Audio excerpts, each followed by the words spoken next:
இன்றைக்கி வந்து ஹெல்த்தியான உளுந்தங்களி ரெசிபி வந்து எப்படி செய்யலான்னு பார்க்கலாம். இது பர்ட்டிகுலராக வந்து கேர்ள்ஸுக்கு வந்து ரொம்ப ரொம்ப ஹெல்த்தியான ஒரு ஃபுட்டு. இப்போல்லாம் வந்து உளுந்தங்களி மாவு வந்து ரெடிமேடாகவே கிடைக்கி. ஸோ 1 கப் அளவுக்கு வந்து உளுந்தங்களி மாவு வந்து எடுத்துக்கோங்க. மோஸ்ட்லி வந்து கடையில் வாங்குறத வந்து கொஞ்சம் தவிர்த்துக்கோங்க. வீட்டிலே வந்து இந்த மாவை ப்ரிப்பேர் பண்ணி பண்ணும்போது இன்னுமே நம்மளுக்கு வந்து ஹெல்த்தியர் வெர்ஷனாக வந்து இருக்கும். இந்த மாவு வந்து எப்படி ப்ரிப்பேர் பண்ணுவாங்கன்னா, முழு உளுந்து வந்து கடையில வந்து கிடைக்கும். ஸோ, அந்த தொலியோட இருக்கும் அந்த கருப்பு உளுந்து.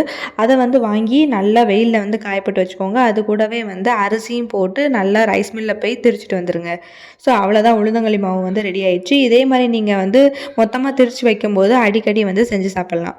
நான் இன்னைக்கு 1 பவுல் அளவு உளுந்தங்களி மாவு வந்து எடுத்திருக்கேன். அதுக்கு வந்து 1/2 கப் வந்து கருப்பட்டி வந்து எடுத்துக்கோங்க. இந்த கருப்பட்டிய 1 டம்ளர் இல்லைன்னா 1 1/2 டம்ளர் தண்ணி ஊத்தி நல்லா பாயில் பண்ண விடுங்க. அது கூடவே ஒரு 2 ஏலக்காவ நல்லா தட்டி போட்டுக்கோங்க. கருப்பட்டி வந்து நல்லா பாயில் ஆனதும் நம்ம வந்து அத ஃபில்டர் பண்ணி எடுத்துக்கலாம். பிகாஸ் நெறைய வந்து டஸ்ட்லாம் இருக்கும். அதுக்கப்புறம் இந்த மாவு போட்டு நல்லா மிக்ஸ் பண்ணிக்கிட்டே இருங்க. கைவிடாம நல்லா கிண்டிக்கிட்டே வந்து இருக்கணும். ஒரு 5 to 10 மினிட்ஸ் நல்லா மிக்ஸ் பண்ணிக்கிட்டே இருக்கும்போது களி நல்லாவே வெந்து வந்துரும். ஃபைனலா வந்து ஒரு 2 to 3 டீஸ்பூன் வந்து நல்லெண்ணெய் ஊத்தி நல்லா மிக்ஸ் பண்ணி எடுத்துக்கோங்க. அவ்வளோதான் சூப்பரா வந்து களி வந்து ரெடி ஆயிடுச்சு. எங்க ஊர்லலாம் வந்து காலையிலேயே வந்து களிலாம் விப்பாங்க.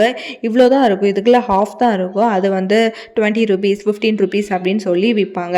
அதுக்கு வந்து நம்ம வீட்லயே வந்து செஞ்சு சாப்பிடும்போது இன்னுமே ஹெல்த்தியா இருக்கும். இத ஒரு வாட்டி ட்ரை பண்ணி தான் பாருங்களேன்.